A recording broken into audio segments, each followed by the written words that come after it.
Selamat pagi Indonesia, bagaimana kabar Anda hari ini? Senang sekali kami bisa kembali hadir menyapa Anda bersama saya Jose Niko. Dan saya Gemma Tanjung. Pemirsa, ada sejumlah informasi yang sudah kami siapkan untuk Anda selama pagi ini. Kita akan mulai dengan informasi terkait dengan polisi menegaskan tidak menyerang mahasiswa yang tengah berada di dua kampus di kawasan Bandung pada Senin malam, tetapi mereka mengejar massa anarko. Nah, pemirsa, kita lihat ya di visual yang Anda lihat saat ini adalah momen saat berpatroli di sejumlah titik di kota Bandung. Tim gabungan dari TNI dan Polri menemukan adanya tumpukan batu dan kayu serta ban yang dibakar di Jalan Taman Sari, Kota Bandung. Pada saat yang sama muncul juga sekelompok orang berpakaian hitam yang diduga anggota kelompok anarko yang menutup akses jalan sambil bertindak anarkis. Dan petugas juga berupaya untuk menghalau massa ini dengan menembakkan gas air mata ke arah jalan raya, namun tertiup angin hingga mengarah ke lokasi parkir kampus Unisba. Ini pemirsa, polisi menyebut bahwa fakta di lapangan ini tidak ada satupun petugas yang masuk ke areal kampus dan tidak ada petugas yang membawa senjata api. Dan setelah kelompok berpakaian hitam ini melarikan diri dan situasi dianggap kondusif, tim gabungan ini baru kemudian melanjutkan patroli ke lokasi lainnya di kota Bandung. Dan ini seperti yang diketahui juga ya Gemma dan pemirsa, bahwa sempat beredar informasi kabar bahwa polisi masuk ke areal kampus untuk menembakkan gas air mata. Memang katanya ditemukan ya adanya selongsong gas air mata di kedua kampus ini, tapi kita akan meminta konfirmasi nanti langsung kepada Kabid Humas Polda Jawa Barat apakah memang benar ada upaya masuk pihak kepolisian ke dua kampus tersebut ya. Betul. Nah, kita akan beralih ke informasi lainnya pemirsa, karena ada korban jiwa dalam peristiwa akhir-akhir ini bertambah. Mahasiswa Fakultas Hukum Angkatan 2024 dari Universitas Negeri Semarang atau UNES bernama Iko Julian Junior meninggal dunia usai mengikuti unjuk rasa di Semarang, Jawa Tengah. Pihak keluarga menemukan sejumlah kejanggalan penyebab meninggalnya Iko. Nah, ini ya pemirsa, kita melihat suasana duka masih menyelimuti rumah duka keluarga Iko Julian Junior, mahasiswa Fakultas Hukum UNES yang meninggal dunia pada Minggu 31 Agustus 2025. Dan merespons situasi ini Perhimpunan Bantuan Hukum atau IKFH UNES ini menemukan adanya kejanggalan atas kematian Iko. Jadi informasi awalnya ini almarhum Iko disebut meninggal akibat kecelakaan lalu lintas, namun keluarga Iko curiga karena ditemukan luka-luka lebam pada bagian wajah. Dan juga diketahui bahwa Iko sempat dibawa ke rumah sakit dengan menggunakan mobil aparat keamanan, dan korban juga sempat dibawa ke RSUP Dr. Karyadi Semarang dalam kondisi kritis. Namun saat berupaya untuk memberikan pertolongan awal, nyawa korban tidak lagi tertolong. Imbas dari itu, PBH dan IKFH UNES akan melakukan investigasi, terutama memintai keterangan sejumlah saksi, termasuk mencari bukti penyebab kematian Iko Julian Junior.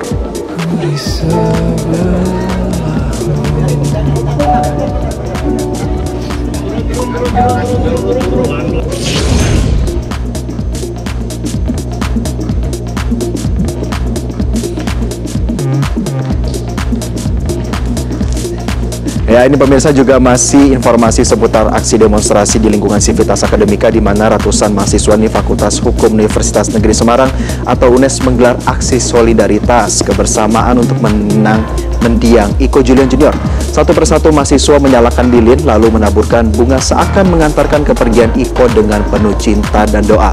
Dan Presiden BEM Fakultas Hukum UNES M. Gosandava Majid mengatakan kegiatan dalam tersebut untuk mendoakan Iko agar bisa tenang di surga. Dan diketahui juga pemirsa bahwa Iko Julian Junior ini meninggal dunia di RSUP Dr. Karyadi Semarang, dan Iko secara resmi dinyatakan akibat kecelakaan lalu lintas.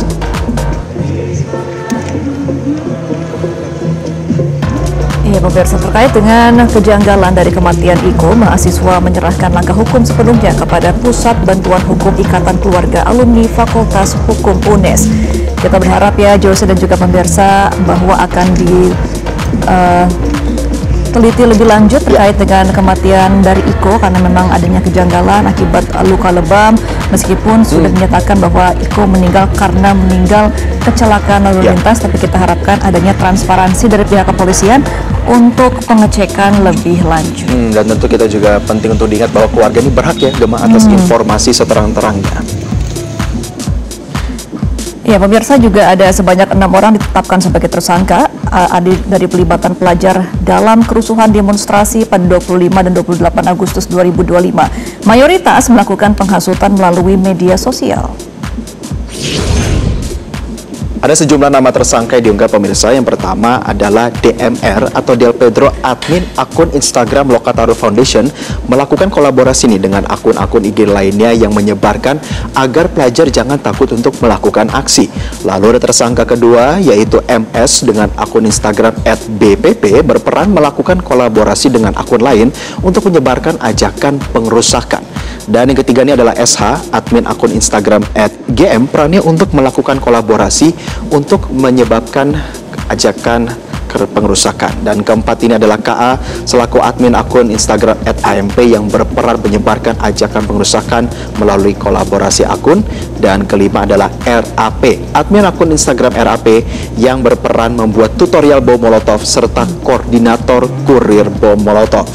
Dan keenam ada FL dari akun media sosial TikTok @fg yang berperan menyiarkan langsung dan mengajak pelajar turun ke jalan pada 25 Agustus 2025. Jadi ini berbagi ya Gemma. Dan juga pihak kepolisian juga sudah menyampaikan bahwa tengah mengusut dugaan provokasi melalui media sosial. Iya, dan diduga juga akan dikenakan pasal dari Undang-Undang ITE ya. Betul. Adanya pengasutan ini. Oke, dan kita akan beralih ke informasi selanjutnya pemirsa, di mana Kompolnas meminta Div Propam Polri dan Bareskrim Polri memproses etik sekaligus pidana 7 anggota BRIMOB yang menabrak pengemudi ojek online Afan Kurniawan secara beriringan.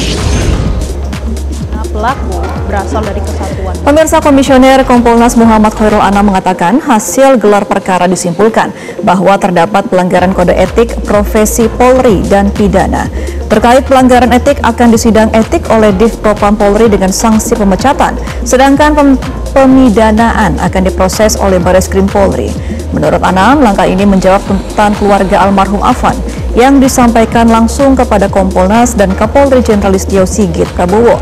Sementara gelar perkara digelar secara tertutup yang digelar pada Selasa kemarin. Dalam gelar perkara ini, Div Propa mengundang pihak eksternal seperti Kompolnas dan Komnas HAM. Jelajahi cara baru mendapatkan informasi. Download Metro TV Extend sekarang.